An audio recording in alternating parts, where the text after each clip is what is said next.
Que Dieu vous bénisse. Amen. Je crois de tout mon cœur que le Seigneur est ici. Nous sommes richement bénis.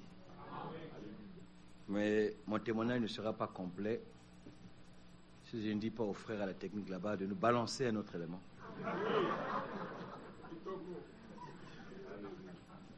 La lettre circulaire fin d'année 2018. Avant qu'on ne passe à autre chose. En tout cas, à la fin de la convention ici, tous les élus devraient avoir été bien positionnés. Amen. Yes. Alléluia. Voilà.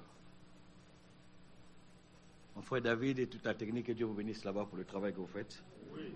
Ouais, que c'est toutes les pièces qui sont utiles pour le fonctionnement de la montre, de la voiture, toutes les pièces. Moi, je ne parle pas comme le frère Floribert. Dieu soit loué. Amen. Voilà.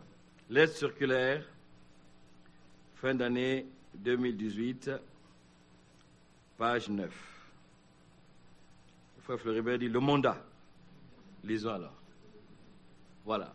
La distribution de la nourriture spirituelle doit toujours contenir la prédication de la parole écrite. Amen. Amen. Amen.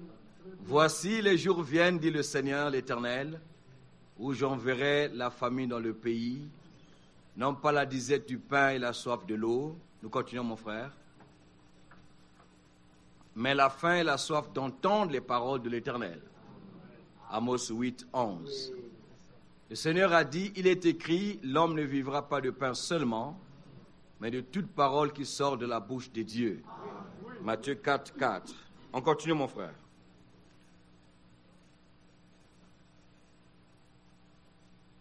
Oui, mon frère, pour moi, on continue.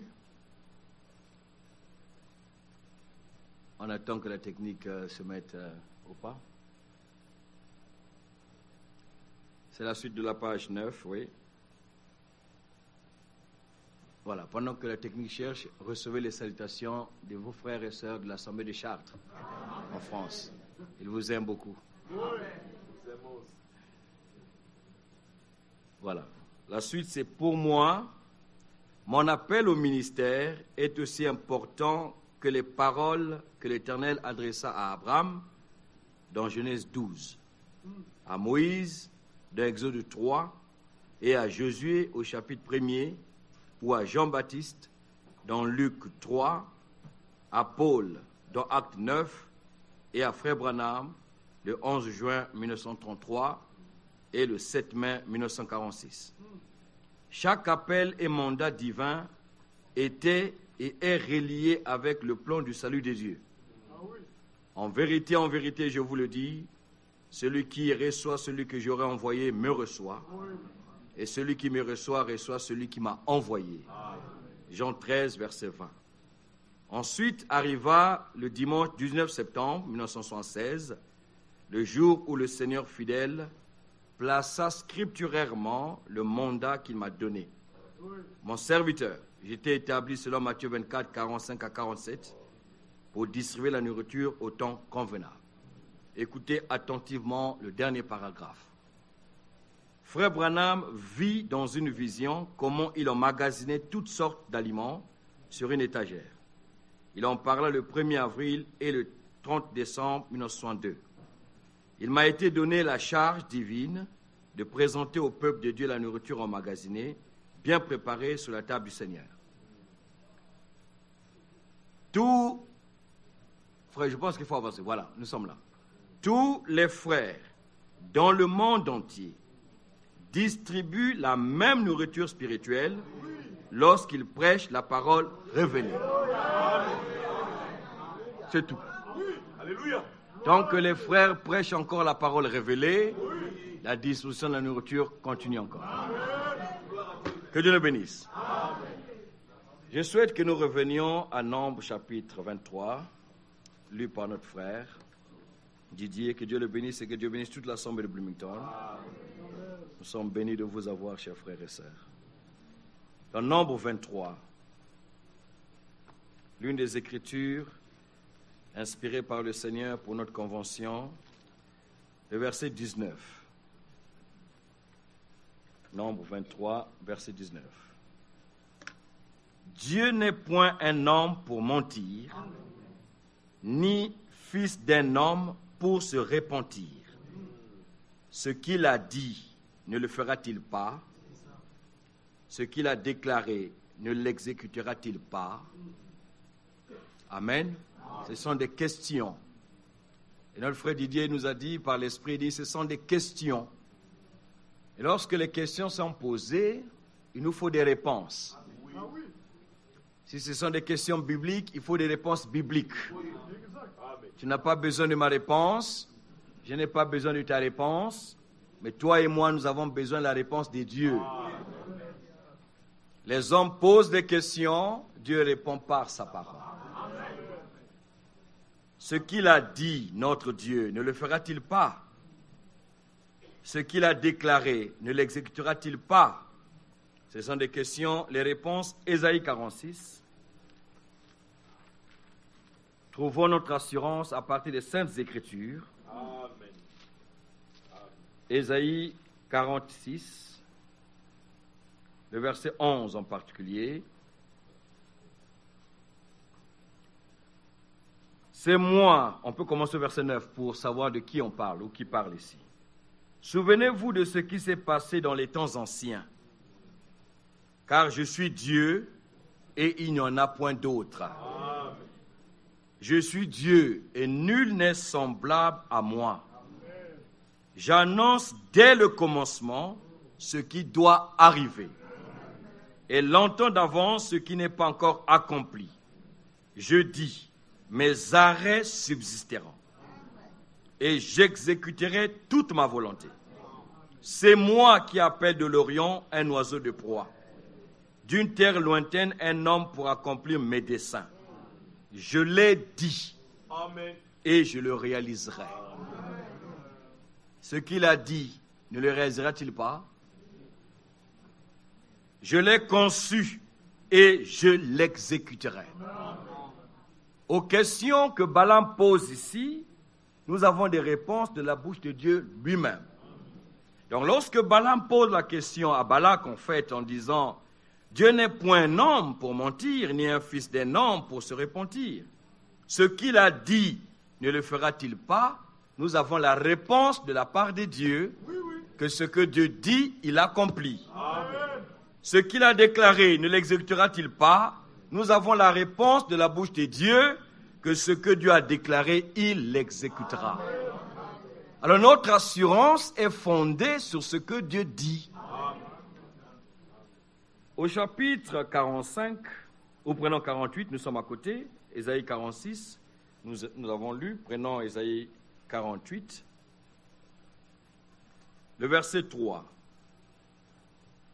Dès longtemps, j'ai fait les premières prédictions. Elles sont sorties de ma bouche et je les ai publiées. Soudain, j'ai agi et elles se sont accomplies. Ce qu'il conçoit, c'est ce qu'il déclare. Ce qu'il déclare, c'est ce qu'il accomplit. Alors soyons certains de Dieu. Il annonce et il accomplit ce qu'il a annoncé. Dans Ésaïe 45, verset 21, « Déclarez-le et faites-les venir, qu'ils prennent conseil les uns des autres. Qui a prédit ces choses dès le commencement et depuis longtemps les a annoncées. N'est-ce pas moi l'Éternel? Il n'y a point d'autre Dieu que moi. Je suis le seul Dieu juste et qui sauve. Celui qui nous a sauvés, ce n'est pas un juif, ce n'est pas un grec, c'est notre Dieu lui-même. Parce qu'Ésaïe 35 annonçait, on va revenir ici, mais allons dans Ésaïe chapitre 35, verset 4. Dites à ceux qui ont le cœur troublé, prenez courage, ne craignez point. Voici votre Dieu, la vengeance viendra, la rétribution de Dieu. Il viendra lui-même et vous sauvera. En rapport avec la première venue du Seigneur pour nous sauver, l'exhortation est que votre cœur ne se trouble point. En rapport avec la seconde venue de notre Seigneur, la seule venue qui est appelée le retour du Seigneur, il est dit que votre cœur ne se trouble point. Moi-même, je viendrai, c'est ça. Il viendra lui-même et vous sauvera. Et il nous donne des indications pour remarquer sa présence sous la terre pour nous sauver. Il dit au verset 5, « Alors, quand je viendrai pour sauver, alors les yeux des aveugles s'ouvriront, les oreilles des sourds s'ouvriront, alors le boiteux sautera comme un cerf et la langue du muet éclatera de joie. » En d'autres termes, quand je viendrai pour vous sauver, les aveugles vont voir, les sourds vont entendre, les boiteux vont marcher, les muets vont parler. Dans l'accomplissement de cette écriture, nous allons dans Matthieu, au chapitre 11, verset 1er. Lorsque Jésus eut achevé de donner ses instructions à ses 12 disciples, il partit de là pour enseigner et prêcher dans les villes du pays. Jean, ayant entendu parler dans sa prison des œuvres du Christ. Amen. Il a entendu parler des œuvres du Christ. Il lui fit dire par ses disciples, « Es-tu celui qui doit venir ou devons-nous en attendre un autre ?» Ils étaient dans l'attente de quelqu'un qui allait venir pour sauver.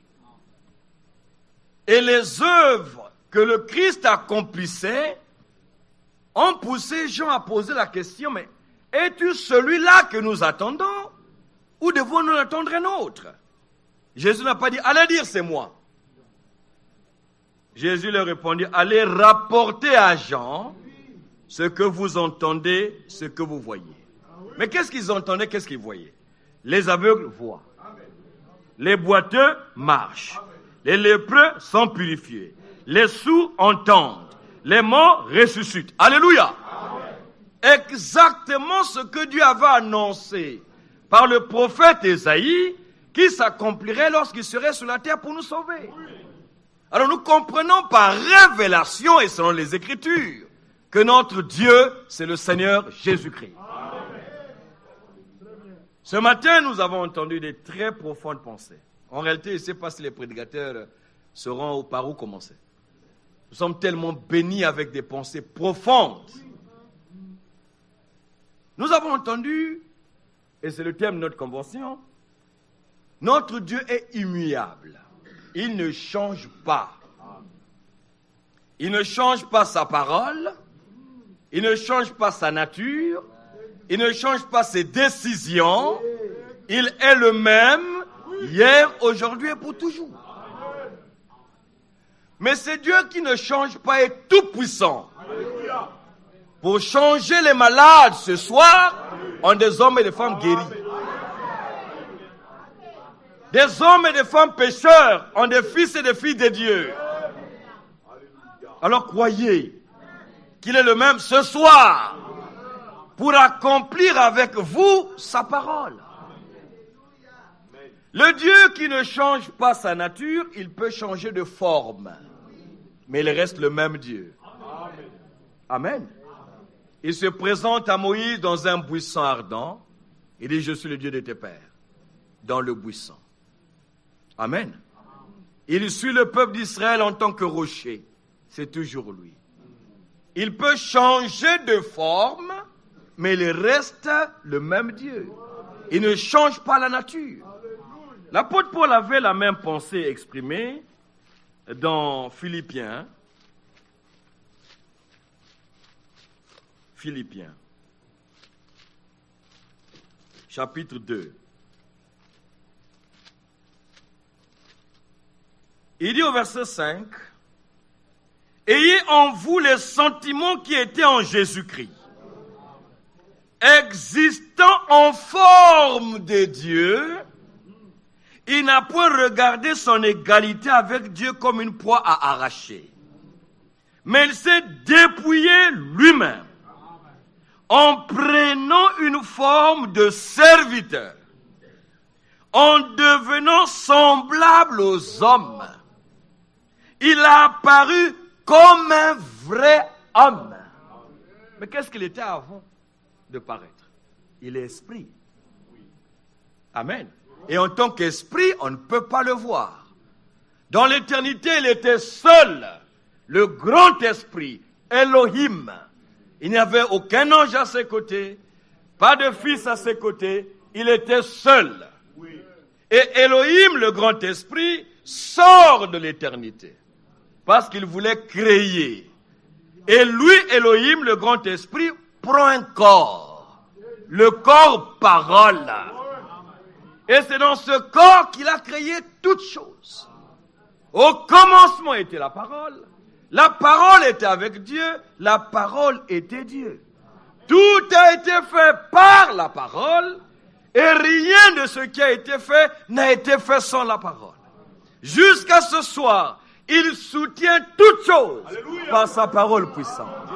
Amen. Et ce corps parole, c'est pourquoi l'apôtre Paul dit, tout a été créé par lui et pour lui. Il finit de créer dans le corps parole, la parole de Dieu dit, et la parole a été faite chair. Elle a habité parmi nous. C'est le même Dieu, sous une forme humaine, qui était dans la forme du Seigneur, le corps de Dieu, qui était Elohim dans l'éternité. Et il est devenu homme, comme toi et moi, pour te sauver et pour me sauver. C'est toujours le même Dieu. Il peut changer de forme, mais il reste le même dans la nature de Dieu. Amen. C'est pourquoi l'apôtre Paul, exprimant ses pensées, dit, verset 7, « Mais il s'est dépouillé lui-même en prenant une forme de serviteur, en devenant semblable aux hommes, en devenant semblable à toi et à moi. Et dans très peu de temps, nous deviendrons semblables à lui. Il est devenu semblable à nous pour nous sauver, et bientôt nous deviendrons semblables à lui. Bien-aimés, voyez de quel amour le Père nous a témoigné, pour que nous soyons appelés enfants de Dieu. Et enfants de Dieu, nous le sommes. Si le monde ne nous connaît pas, c'est que le monde ne l'a pas connu lui. Nous sommes maintenant déjà enfants de Dieu.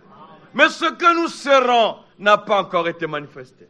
Mais nous savons, nous croyons, alléluia, que lorsqu'il paraîtra, nous le verrons tel qu'il est. Et nous serons rendus semblables à lui. Celui qui a cette espérance en lui-même se purifie comme lui-même est pur. Amen. Maintenant, comprenons qu'il s'est humilié lui-même, se rendant obéissant jusqu'à la mort, même jusqu'à la mort de la croix. Il était devenu semblable à nous pour obéir à la volonté de Dieu.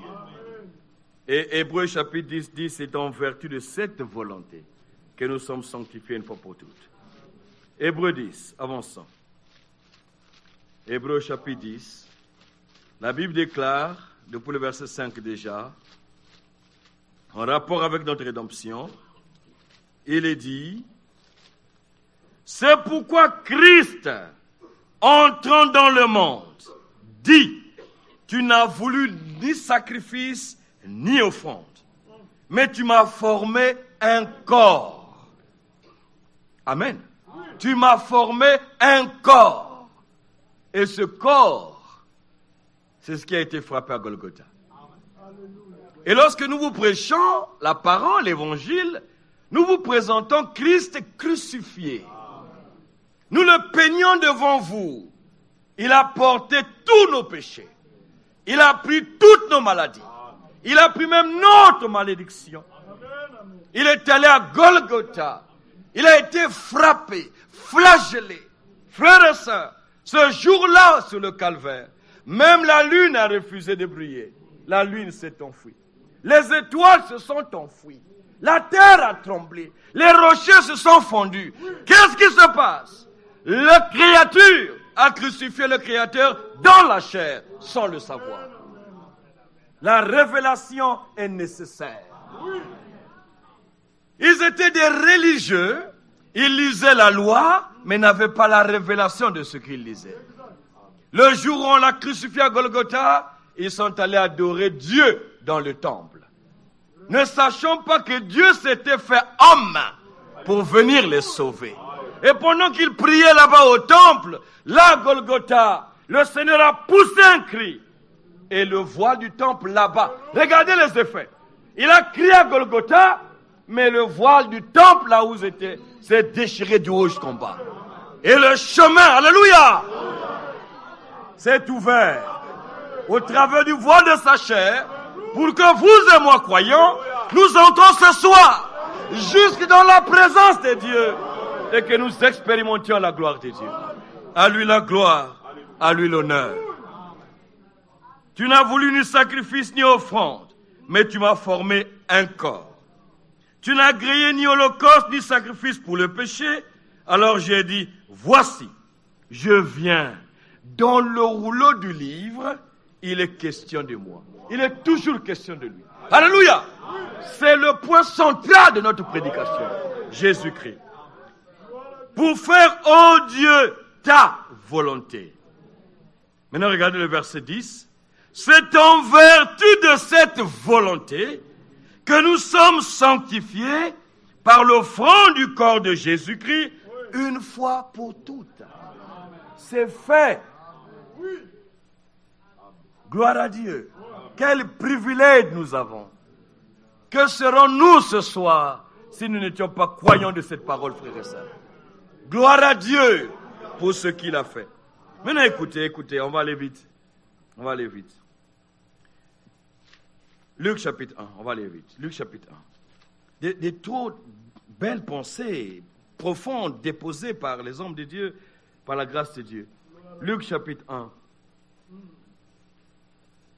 Plusieurs ayant entrepris de composer un récit des événements qui se sont accomplis parmi nous, suivant ce que nous ont transmis ceux qui ont été des témoins oculaires dès le commencement et sont devenus des ministres de la parole, il m'a aussi semblé bon, après avoir fait des recherches exactes sur toutes ces choses, depuis leur origine, de te les exposer par écrit d'une manière suivie. Excellent Théophile. Dans quel but? Afin que tu reconnaisses la certitude des enseignements que tu as reçus. Quelle profonde déclaration. Quelle introduction.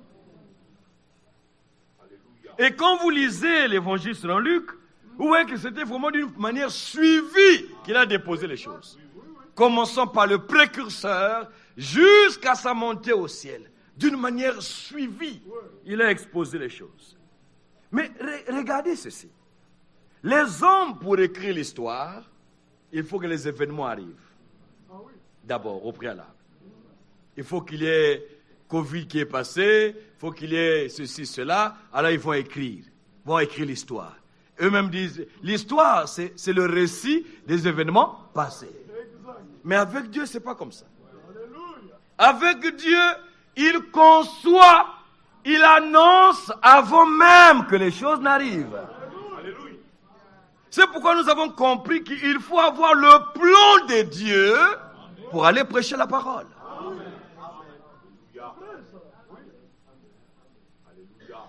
Dieu annonce dès le commencement ce qui n'est pas encore là. Amen. Il dit, voici ce qui va arriver avant que la chose n'arrive. Et les croyants acceptent. Avant que cela n'arrive, le croyant dit, Amen. Je reçois, je le crois. Et Dieu qui veille sur sa parole, l'exécuteur de sa parole. Que Dieu bénisse frère Franck. Mon frère Franck est tout là ici. Oui, lui aussi c'est frère Franck. T'es tout là. Dieu n'est pas un entrepreneur des œuvres inachevées. Amen. Genèse. Vous allez me supporter. Je touche à gauche et à droite selon les conduits de l'esprit, parce qu'il y a des trop bonnes choses que nous avons écoutées ici. Merci mon frère. Prenez Genèse, chapitre 2, verset 1. Ainsi furent achevés les cieux et la terre et toute leur armée. Dieu, pas l'homme, Dieu acheva au 7e jour son œuvre qu'il avait faite. Et il se reposa au 7e jour de toute son œuvre qu'il avait faite. Amen. Pour comprendre que c'est lui qui a achevé, nous devons comprendre que c'est lui qui a commencé. Chapitre 1. Verset 1. Au commencement, Moïse créa. Merci, vous êtes attentifs. Au commencement, Dieu, alléluia, créa les cieux et la terre. Et quand vous lirez la suite, vous verrez que Dieu dit et la chose vint. Dieu dit, Dieu dit, Dieu dit. Jusqu'à la fin, et au chapitre 2, ainsi furent achevés les cieux et la terre et toute leur armée. Mais celui qui a achevé, c'est celui qui avait commencé. Dieu acheva au 7e jour son œuvre. Il avait commencé son œuvre et il a achevé son œuvre. Et ici, c'est l'œuvre de la création. Amen. Mais il y a une autre œuvre que Dieu commença. Philippiens. Nous avons lu avec frère Franck Tétoula. Frère, soyons certains de Dieu. Ce qu'il a commencé, il va l'achever. Philippiens 1, verset 6. Je suis persuadé que celui qui a commencé en vous cette bonne œuvre la rendra parfaite, l'achèvera pour le jour de Jésus-Christ. C'est évident que ce n'est pas Paul qui avait commencé ça. C'est pas Timothée, c'est pas Épaphras, non. C'est Dieu qui a commencé et c'est lui qui va achever. Le même qui commença l'œuvre de la création et acheva son œuvre de la création, c'est le même qui a commencé l'œuvre de la rédemption et qui achèvera son œuvre de rédemption. Soyez certains de cela. Hébreux chapitre 12. Il est dit dans Hébreux chapitre 12, verset 2. Ayez les regards sur Jésus.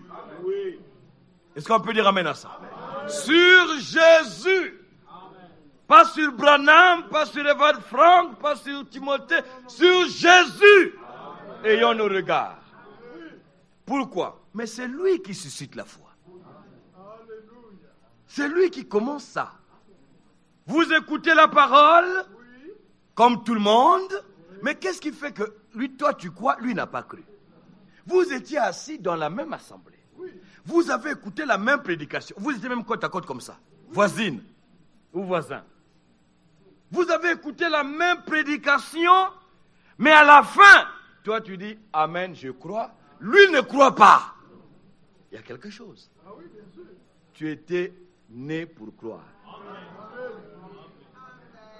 Élu, prédestiné pour ça. C'est pourquoi lorsque tu as écouté la parole, Dieu a suscité en toi la conviction qui vient dans le cœur. Lorsqu'on écoute la parole de Dieu, n'est pas l'œuvre du prédicateur. Cette conviction est l'œuvre du Saint-Esprit. C'est pourquoi tu n'as pas résisté. Écoutez, ce soir, c'est pourquoi tu ne résistes pas. Il y a un consentement dans ton cœur. Il y a un oui. Devant chaque parole, chaque promesse, tu dis oui. Toi-même tu demandes, mais je ne comprends pas ça, mais pourquoi je l'accepte? Tu es né pour ça. Quelle grâce. C'est lui qui suscite la foi et l'amène à la perfection. C'est lui qui commence et c'est lui qui achève. Il n'y a pas la part de l'homme là-dedans. Dieu n'est pas un irresponsable pour commencer une œuvre et demander à l'homme de venir finir. Non. Il a commencé, il va achever. C'est pourquoi aussi il n'achève pas ce qu'il n'a pas commencé. Si c'est votre propre programme, il n'entrera pas dans votre programme. C'est à vous d'entrer dans le programme de Dieu. Amen. Rentrons dans Luc 1. Nous trouvons là que plusieurs avaient entrepris de faire un récit des événements qui étaient arrivés parmi eux. Ils étaient impressionnés, ils étaient étonnés de voir des choses s'accomplir devant leurs yeux. Et plusieurs se sont mis à écrire, à raconter, à faire des récits et tout. Plusieurs ayant entrepris de composer un récit des événements qui se sont accomplis parmi nous. Écoutez, des événements qui se sont accomplis. C'était des événements prophétiques. Des choses annoncées par Dieu au travers de ses prophètes. Et lorsque ces paroles ont été accomplies, les hommes se sont mis à écrire, à faire des récits. Maintenant, Luc dit que ils ont raconté, ils ont fait ces récits des événements-là qui se sont accomplis parmi nous, suivant ce qu'ils nous ont transmis, ceux qui ont été des témoins oculaires dès le commencement. Vous comprenez le cheminement? Il y avait des témoins qui ont vu les paroles prophétiques s'accomplir. Ils ont vécu ça. D'un côté, il y avait ce que Dieu avait annoncé par les prophètes. De l'autre côté, il y avait l'accomplissement de ce que Dieu avait annoncé par les prophètes. Parce que nous avons compris, ce qu'il annonce, c'est ce qu'il accomplit. Il est l'exécuteur de sa parole. Alors, quand ces événements se sont accomplis, il y avait des témoins. Et ces témoins-là ont transmis, vous comprenez, ces choses-là aux autres.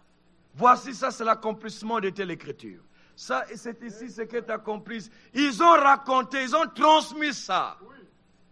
Maintenant, ceux qui ont écouté, parmi eux, il y a eu des gens qui ont commencé à faire un récit des événements. Et Luc précise que ces témoins oculaires, ça veut dire que ceux qui avaient vu, ce sont eux qui sont devenus les ministres de la parole. Alors Luc dit qu'ils étaient témoins dès le commencement. Leur témoignage est vrai. Parce qu'ils ont vu avec leurs yeux ce que Dieu avait promis. Ils sont devenus ministres de la parole. C'est pourquoi ils ont transmis ça par la prédication aux autres. Maintenant l'homme dit, il m'a aussi semblé bon. Ah, frère, écoutez. Luc ici n'était pas parmi les 12 apôtres. Luc n'avait pas entendu la voix audible du Seigneur, l'établissant dans le ministère. Mais Luc a reçu ce témoignage des témoins oculaires. Ceux qui avaient vu les événements être accomplis ont parlé de ça. Et Luc a écouté. Luc dit, il m'a semblé bon, mon excellent ami Théophile, de te mettre par écrit ce que moi aussi j'ai reçu. Voilà la retransmission. Par écrit, il a commencé à écrire.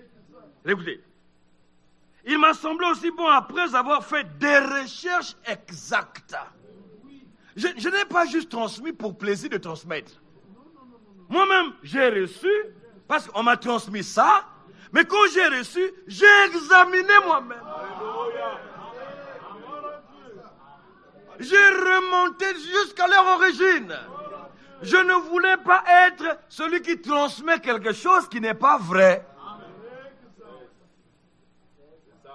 Il a vérifié. Écoutez ce qu'il dit. Il dit, j'ai fait des recherches exactes sur toutes ces choses, depuis leur origine.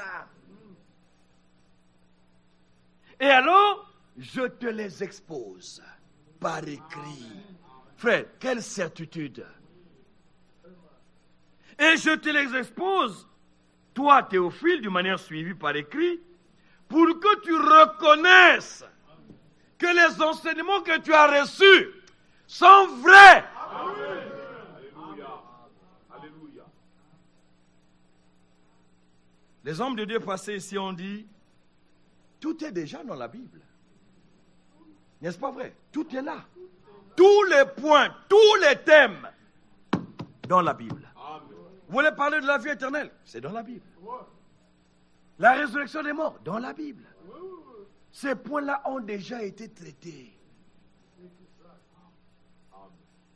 Et la Bible dit, j'ai mis par écrit pour toi des conseils. C'est déjà mis là pour t'instruire. Maintenant, nous, quand nous venons, nous prenons seulement ce qui est écrit, nous vous les exposons.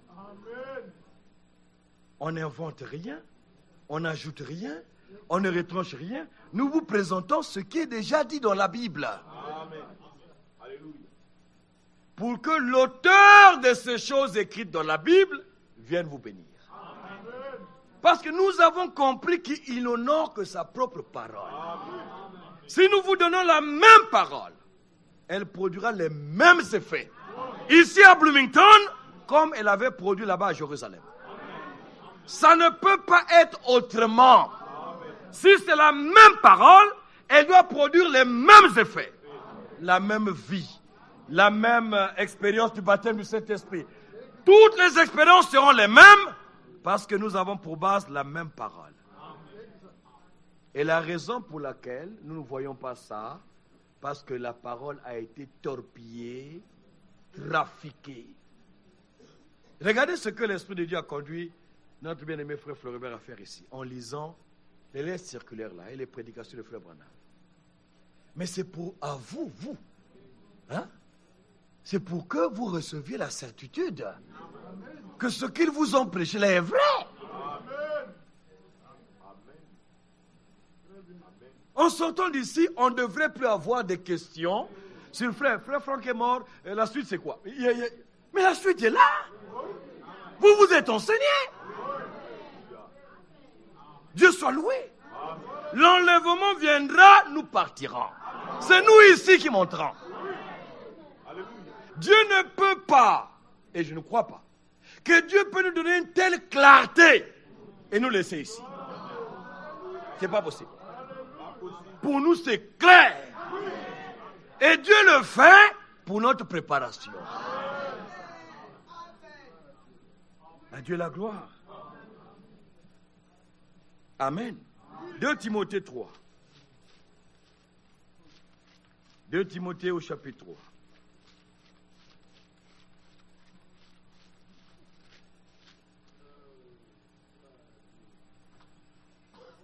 Depuis le verset 10, Dieu a utilisé ses serviteurs ce matin aussi pour nous en parler par sa grâce. 2 Timothée 3, verset 10. Pour toi, Timothée, frère, Timothée n'avait pas écouté la voix audible. Timothée avait la paix dans le ministère dans son cœur. Il travaillait avec celui qui avait écouté la voix audible. Il a reçu de Paul et il a transmis aussi aux autres. Il était aussi ministre. L'apôtre Paul l'appelle homme de Dieu. Aujourd'hui, le diable est passé à dire, il n'y a qu'un seul homme qu'on peut appeler homme de Dieu. Il n'y a que 2 ministères dans cet âge. Mais nous avons vu qu'eux-mêmes, les ministères en question la disent, d'autres ministères. Les frères dans le ministère. Amen.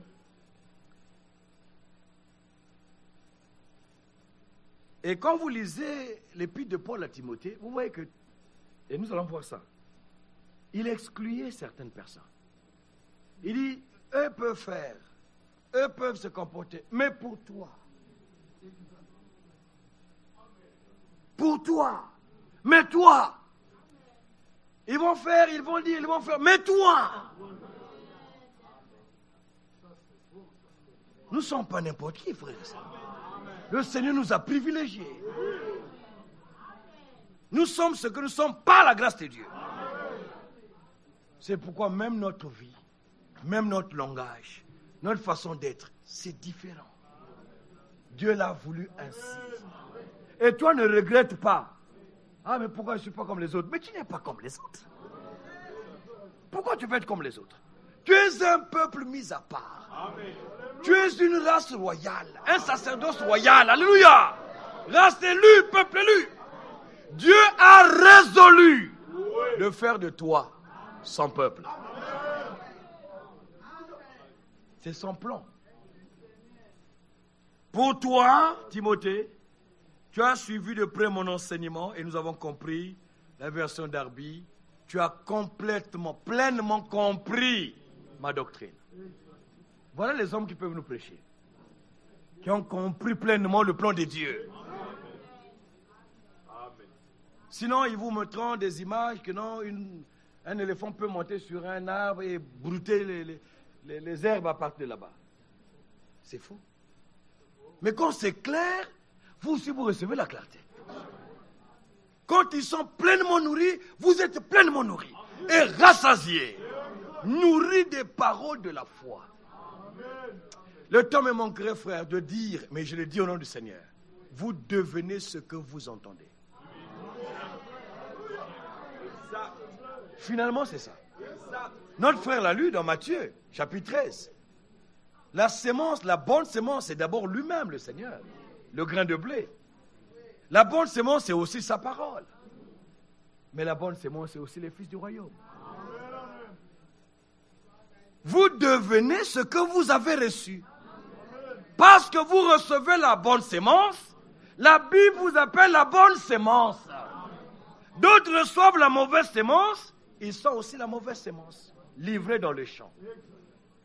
Mais les deux peuvent recevoir l'onction. Les deux peuvent faire des miracles. C'était frère Branham, c'était frère Franck. Mais de Dieu viendra la différence. Amen. Seigneur, n'as-tu pas laissé ton église à la Pentecôte? Oui, oui. Mais d'où viennent qu'il y a beaucoup d'églises aujourd'hui? Église ceci, église cela. Église ceci, église cela. La réponse est la même. C'est l'ennemi qui a fait. Alléluia.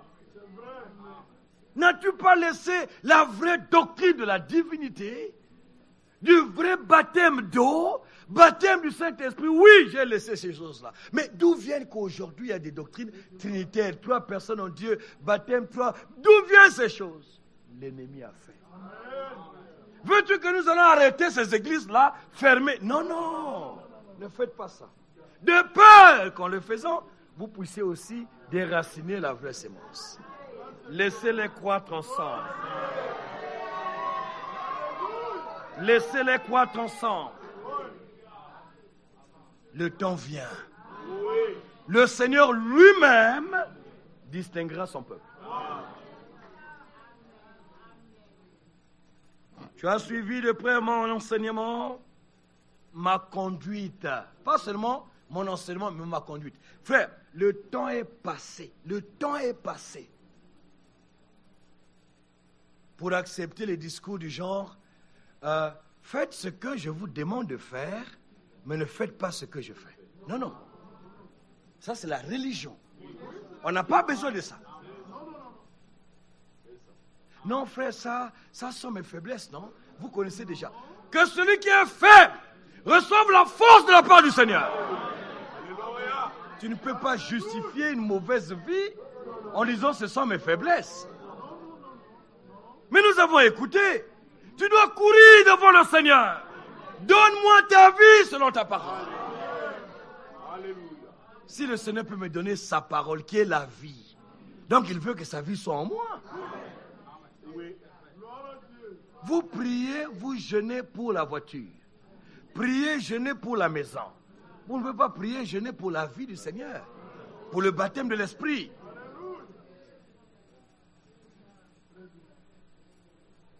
Tu as suivi ma conduite, mes projets, mes résolutions. Elles ne sont pas ni oui ni non. Ma foi, ma douceur. Il était doux, l'apôtre Paul.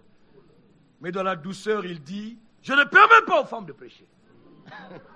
Ni d'enseigner. C'est toujours dans la douceur. Parce que nous ne devons pas confondre la douceur du monde ici et celle de la parole. Il était doux, l'apôtre Paul. Mais c'est lui qui dit ici, tu connais ma douceur. Mon amour, ma constance. Je ne suis pas un roseau agité par le vent. Demain, je crois ceci. Après-demain, je crois cela. Mais on n'aura pas confiance en toi. Qu'est-ce qui nous dit que ce que tu crois maintenant est la vérité? Pas tu... Non, frère. Celui qui a reçu la révélation, il est tranquille. Il est calme. Et ça va être comme ça. Il y a un frère qui m'avait dit, frère, mais les prédications de frère Franck de 1982 là, mais c'est les mêmes choses qu'il dit ici en 2024. J'ai dit, mais oui, si c'est la vérité, pourquoi tu veux que ça change? C'est le contraire qui allait être étonnant. Gloire à Dieu. Frère, nous sommes sur la bonne voie. Nous verrons le Seigneur.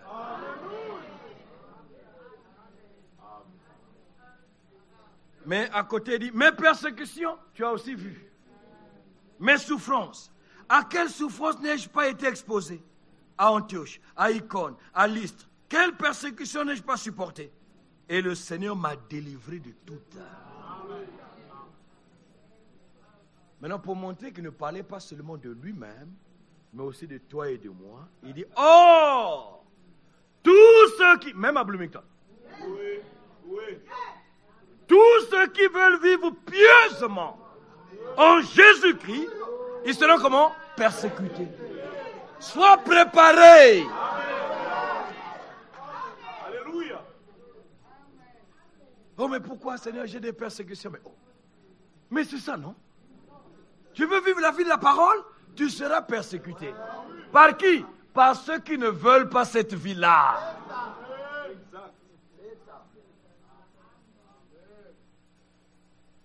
Mais les hommes méchants et imposteurs, séducteurs, avanceront toujours plus dans le mal, égarant les autres, étant égarés eux-mêmes. Bien-aimés frères, bien-aimés sœurs, ça ne peut pas être autrement. Un aveugle ne va pas te montrer la bonne voie, il ne la connaît pas. Il ne faut pas non plus aussi demander des choses qui n'existent pas. Tu ne peux pas demander à un aveugle de te montrer la voie, il ne connaît pas. Il est égaré, mais il va t'égarer.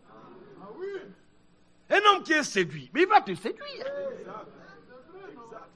Je vais terminer avec la pensée de la responsabilité, parce que notre frère bien-aimé Alain, dans sa prière ce matin, il a souligné la responsabilité de ceux qui écoutent la parole.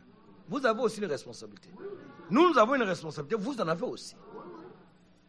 Tu écoutes quelqu'un qui est égaré, il va t'égarer.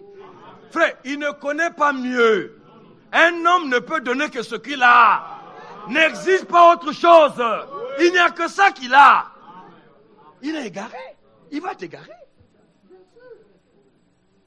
Toi, tu espères que lui qui est égaré va t'aider à bien marcher.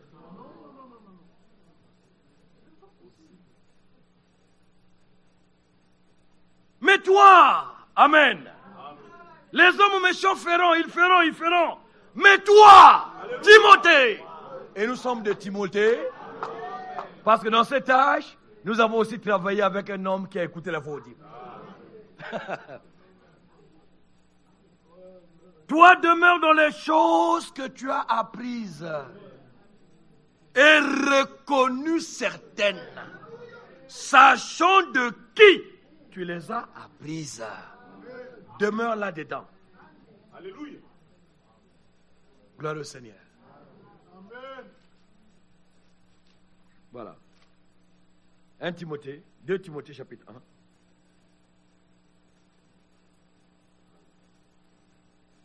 Verset 11. C'est pour cet évangile que j'ai été établi prédicateur et apôtre, chargé d'instruire les païens. Et c'est à cause de cela que je souffre. Ces hommes ici, frère, je l'ai dit une fois dans la prédication, ils n'auraient jamais eu de problème avec des gens s'ils n'étaient pas prédicateurs. Oui, c'est ça. C'est ça. C'est à cause de cela, de la charge que j'ai reçue, du fait que Dieu a fait de moi prédicateur, apôtre chargé d'instruire les païens, c'est à cause de cela que je souffre ces choses. Mais j'en ai pas honte. Car je sais en qui j'ai cru. Je sais en qui j'ai cru. Et je suis persuadé qu'il a la puissance de garder mon dépôt jusqu'à ce jour-là. C'est le saint dépôt, c'est le dépôt de la parole. Ça a été placé en toi et en moi. Écoutez, la parole infaillible dans des hommes faillibles. Dieu en a décidé comme ça. Retiens dans la foi et dans l'amour qui est en Jésus-Christ le modèle des saines paroles que tu as reçues de moi. 2 Timothée chapitre 2, verset 2. La Bible déclare, ce que tu as reçu de moi, ce que tu as entendu de moi, confie-le. C'est ça la retransmission. Tu as reçu, tu transmets. La même chose pour que Dieu confirme aussi avec ceux qui vont recevoir de l'autre côté. Confie-le à des hommes qui soient d'abord fidèles à ça, au témoignage des Écritures-là, et aussi capables de l'enseigner aux autres. Voilà comment le but de Dieu sera atteint jusqu'au dernier élu. Maintenant, vous voulez, oh, que Dieu bénisse le frère François Cataray ce matin encore. L'apôtre Paul partait. Il dit, moi, je sers déjà de libation. J'ai fini mon travail. Mais toi, ne t'arrête pas parce que moi, je termine. Fais l'œuvre d'un évangéliste. Mais il dit à celui qui n'avait pas entendu la voix audible. Toi, continue. Moi, j'ai fait ma part. Ah oui. Je vais me reposer, mais toi, continue. Le travail n'est pas encore fini. Alors, ça ne peut être que le diable qui veut empêcher que le travail avance. Mais il a déjà échoué. Parce que Dieu est trop fort. Il ne peut pas le diable. Garde le bon dépôt par le Saint-Esprit qui habite en nous. Après avoir parlé des modèles de garder, il dit, retiens dans la foi et dans l'amour, verset 13 de 2 Timothée 1, dans l'amour qui est en Jésus-Christ, retiens le modèle des saintes paroles que tu as reçues de moi. Au chapitre 2, verset 2, il dit, ce que tu as entendu de moi, en présence de beaucoup de témoins, confie-le à des hommes fidèles qui soient capables de l'enseigner aussi à d'autres. La fidélité et la capacité qui vient de Dieu. Maintenant, je termine avec la pensée là sur la responsabilité de ceux qui écoutent. Regardez le verset 14. Rappelle ces choses en conjurant devant Dieu qu'on évite les disputes des mots. En conjurant devant Dieu qu'on évite les disputes des mots. Pourquoi? Ça ne serve qu'à la ruine de ceux qui écoutent. Alléluia.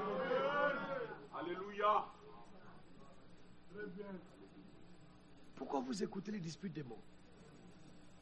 Pourquoi vous écoutez les vains discours? Ça sert à la ruine. Pour preuve, vous finissez d'écouter nos prédications, vous haïssez les frères. Ça, c'est quelle prédication? Au lieu que vous soyez édifiés dans les choses de Dieu, que vous vous approchiez de plus de Dieu, non, vous voilà en train de vous éloigner du vrai fondement. Ça ne peut pas venir de Dieu, ça.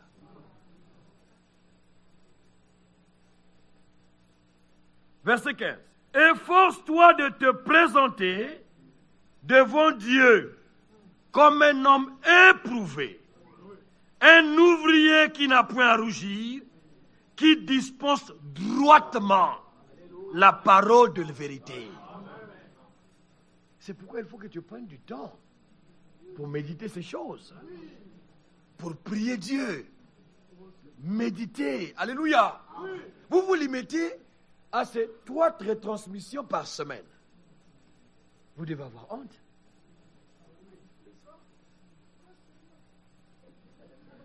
Et parfois, vous êtes en train de faire les choses, vous écoutez même pas bien. Dans la retransmission, on dit qu'il faut aimer les frères et les sœurs, ne parlez pas en mal des autres.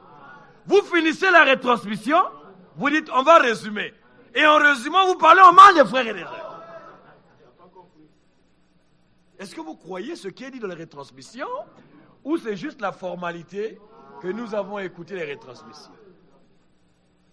Frères et sœurs, quand nous écoutons les prédications, écoutons d'abord pour nous-mêmes. L'Esprit l'a dit ici, c'est à toi que le message est adressé. Il ne faut pas écouter. Ah, oui, c'est ce qu'ils font. Oui. Eux qui? Reçois d'abord toi-même. Qu'il y ait un impact de la révélation dans ta vie d'abord. Alors, ayant reçu la révélation, tu prieras pour le frère. Tu prieras pour la sœur. Oh Dieu, aide mon frère. Écoutez, frères et sœurs, la doctrine est la même parmi les saints. La connaissance peut varier. Vous comprenez, frères et sœurs? La connaissance peut varier. Tu peux connaître plus que moi, mais je crois la même chose que toi. Tu n'as aucune raison de m'haïr pour ça, ou de m'injurier pour ça. Je ne connais que ça. 2, 3 écritures, je m'arrête là. Toi, tu en connais 5, 6, 7 sur le même point. Ne me méprise pas. Parce que finalement, nous croyons la même chose.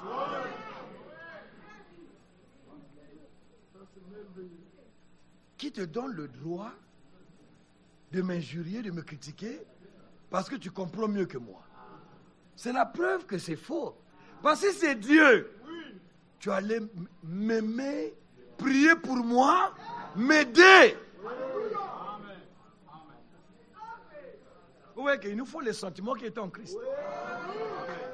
Et pour avoir ce sentiment-là, il faut avoir sa nature. Pour avoir sa nature, il faut naître de lui. Pour naître de lui, il faut recevoir la vraie sémence. Donc si on remonte, on va se questionner.